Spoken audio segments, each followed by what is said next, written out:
Bloody hell.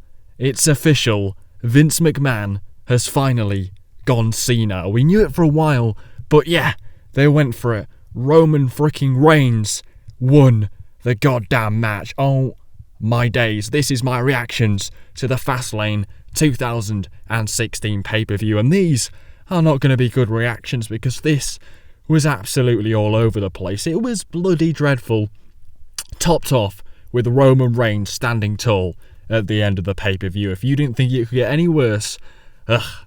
But to be fair, this is supposedly as positive because we now know there won't be a worse pay-per-view this year than the Fastlane pay-per-view. So I suppose that is a pretty good positive, but this was absolutely horrendous. It was all over the place. So we're going to kick things off talking about the main event, which to be fair was actually pretty bloody awesome apart from the ending when Roman Reigns won. So the match was freaking insane. You had Brock Lesnar being the beast. He went into beast mode in this match. He hit so many freaking suplexes, I lost count. I think he got to about 69.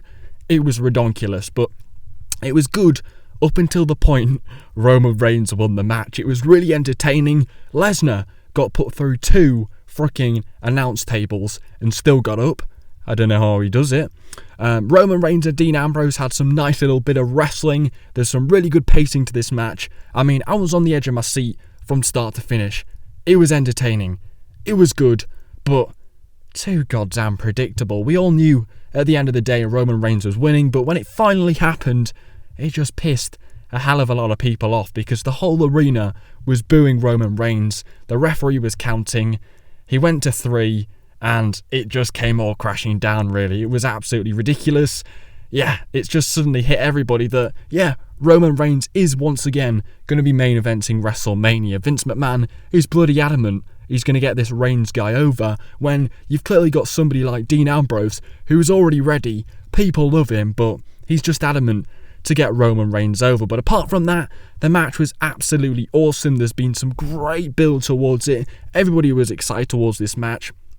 It fully freaking delivered, but Roman Reigns won the match. I know a few people will be happy about that, but the majority, you can't deny it, just didn't want to see Roman Reigns win. And now it's all come crashing down because we bloody realised it, that Roman Reigns is now going to main event this year's WrestleMania for the 2nd year in a row. But we'll give it a chance, we'll see how it develops, but I don't think this is how people wanted the Fastlane pay-per-view to end.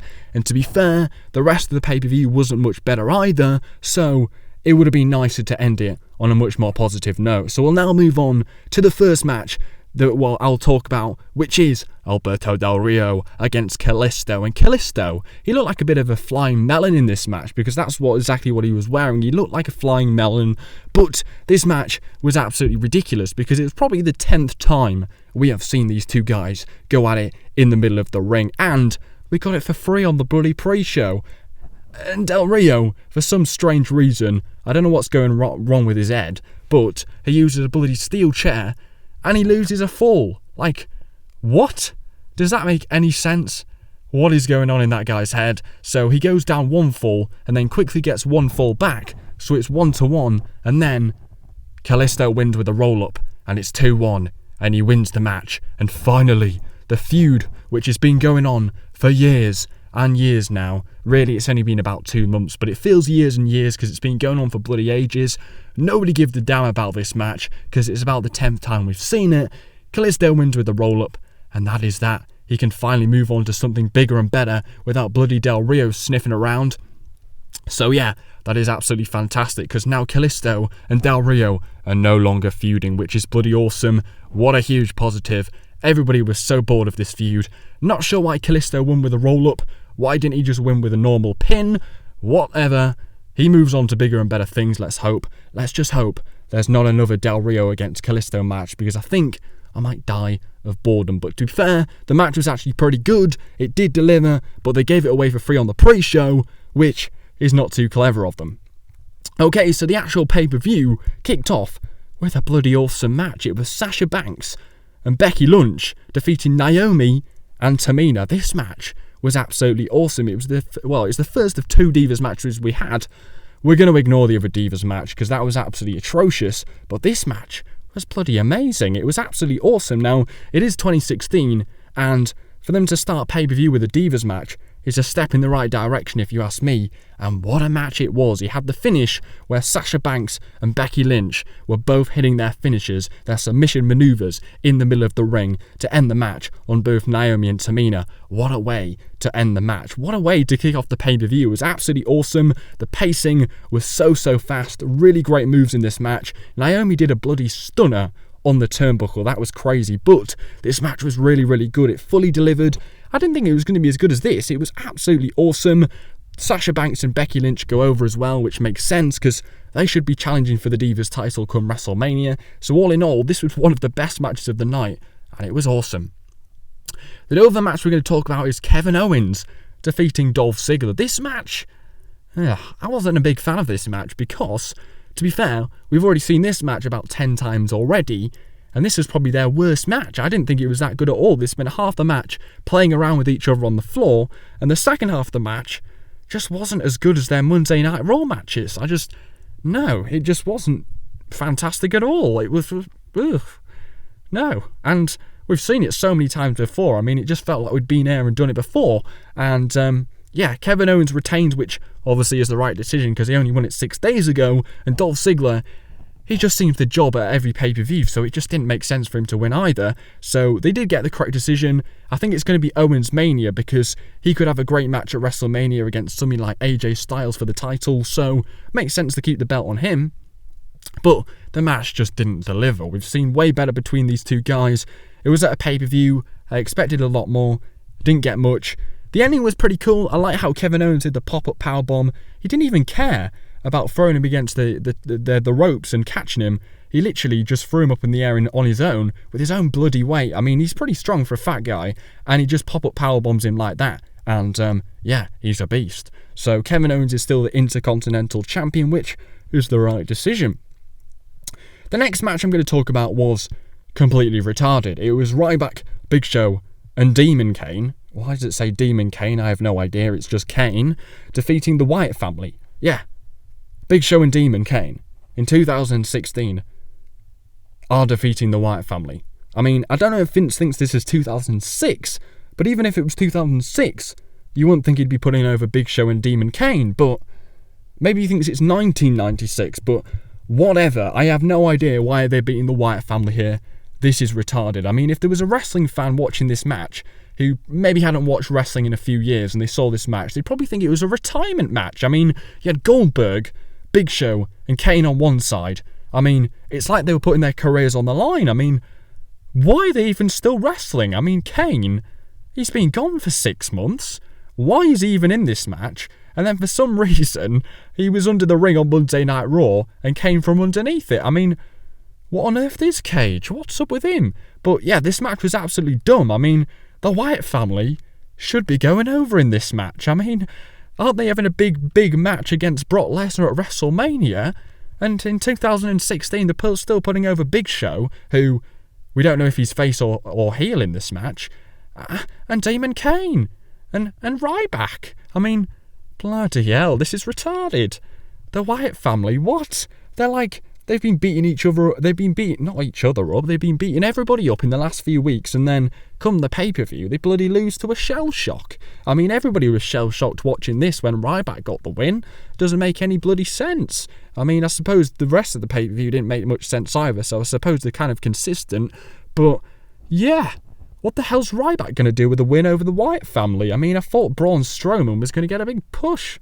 Bloody hell, what a tosspot. Anyway, that was completely retarded, but the match, I suppose, was actually pretty good, but we're all just going to remember the fact that Ryback beat the Wyatt family with a pin. That's just dumb as hell. Anyway, we'll then move on to the next match, which was Charlotte defeating Brie Bella. This was officially the worst Divas match we will see all year, because it was absolutely horrendous. Brie Bella, I don't think she actually hit a move of her own. I mean, she spent the whole match using Daniel Bryan's moves and ripping off Nikki Bella. I mean, I don't know what copyright infringement is, but this was absolutely ridiculous. And to add to even more cringe-worthy, she was wearing these bloody kick pads. I mean, it doesn't get much more cringier than that, does it? So thankfully, Charlotte did actually win here, and Brie Bella didn't pick up the title, because that would have been absolutely awful. And the promo they played before the match was stupid as well. I mean, Daniel Bryan was in the majority of the promo. I mean, I thought it was Bryan against Charlotte for 1 minute. But anyway, Charlotte won by defeating Brie Bella because apparently she hurt her leg and then it just hurt, and then Charlotte wins with the figure 8. But apart from that, this match was awful. I mean, I don't know how people didn't fall asleep in attendance, because I was falling asleep at home. This was absolutely awful. I mean, I don't even know why Brie Bella had a Divas match here. How did she even earn this title match? I have no idea. But yeah, this sucked. The next match, which was probably the second best match of the night, was AJ Styles defeating Chris bloody Jericho. This match was awesome. This was great. I mean, yeah, this was just as good as their 2 other matches they've had. It was on par with them. It was awesome. It was a pay-per-view. It was entertaining. So many great moments in this match. Absolutely loved it. Not sure why Jericho kicked out of the Styles Clash. That doesn't make much sense, but it's cool that AJ Styles won. He's fresh, he's hungry, he's the new guy. It makes sense. He goes over Chris Jericho and Chris Jericho puts him over. But they were showing a little package before the match where AJ Styles had come from. I mean, you can't just show where AJ Styles has come from and completely ignore his 10 or 15 years with TNA. That just doesn't make any sense. They just look absolutely retarded doing that. But it's cool that AJ Styles won here. I really hope he has a great match against possibly Kevin Owens for the IC title at WrestleMania. That makes sense. That's the match I want to see. This match was friggin' awesome. What a feud. I didn't like the ending though. I mean, who didn't expect Chris Jericho to shake AJ Styles' hand? I think they thought this was intense. Everybody was on the edge of the seat. What's going to happen? Is he going to shake his hand? Is he not? We all knew he was going to shake his hand before this match was even announced. Anyway, we then got the Cutting Edge Peep Show, which was, all in all, pretty much a load of bollocks. I mean, this had so much potential, but it kind of ended up being a commercial for the Edge and Christian show, which was airing straight after the Fastlane pay-per-view. The New Day were fucking hilarious. It's so funny how they get wound up so easily, and how Edge said they're not really much chocolate, they're more vanilla. I mean, I don't know if that's legal to say that, but yeah, it had so much potential. I was like, yes, this is exactly why I pay $9.99 a month. But then the League of Nations come out, and it just gets all lame very, very fast, and yeah, it just went downhill very, very quickly, and it all just turned into a clusterfuck. Sheamus just made my ears bleed, and yeah, they fucked that one up as well. So, yeah. Then, I don't know if they went under time or something, but for some reason they randomly booked Curtis Axel defeating R-Truth, and Goldust cost R-Truth the match. I mean, who gives a fuck? The only entertaining thing about this match was Bo Dallas running around the ring with his thumb up. Yeah, I didn't watch the match really. I don't think anybody did, because nobody wanted to see this match. The Social Outcasts are absolutely awful, and they remind me, or make me question every time I see them, why I'm still watching pro wrestling when I'm 19. But at the end of the day, once this match was over, we got the Beast, Brock Lesnar, we got Dean Ambrose and Roman Reigns going at it in a triple threat match, but bloody Roman Reigns won, which just ruins the whole bloody pay-per-view. But apart from that, this pay-per-view was actually fast, lame, and not Fastlane. Every single match, apart from maybe a couple, sucked. We had Kalisto against Del Rio. We've seen that 10 times before. Sasha Banks and Becky Lynch winning. That was fucking awesome. Ziggler against Owens could have been way better. Ryback, Big Show and Demon Kane beating the Wyatt family. Vince is certainly going senile with that one. Charlotte against Brie Bella. This was verging on cringeworthy. AJ Styles against Jericho was pretty bloody good. The League of Nations confronting the New Day on the Cutting Edge Peep Show. That was bloody atrocious. Curtis Axel against R-Truth. What the fuck? The triple threat match was bloody amazing. Ruined by Roman Reigns winning. I mean, it was such an anticlimax. A spear to win the match. Who gives a shit? At the end of the day, this will probably go down as probably one of the worst pay-per-views of the year. I did not enjoy this whatsoever. There was a few good matches, but apart from that, it was a huge waste of time. Let's just keep our fingers crossed. WrestleMania is a lot better than this. So I hope you have in fact enjoyed this video, guys. Can you smash the likes? That would be hugely appreciated. Thanks for watching. Take care. Spike your bloody hair. Alright guys, Tom here and welcome to a new video, and today I am bringing you top 10 WWE Extreme moments.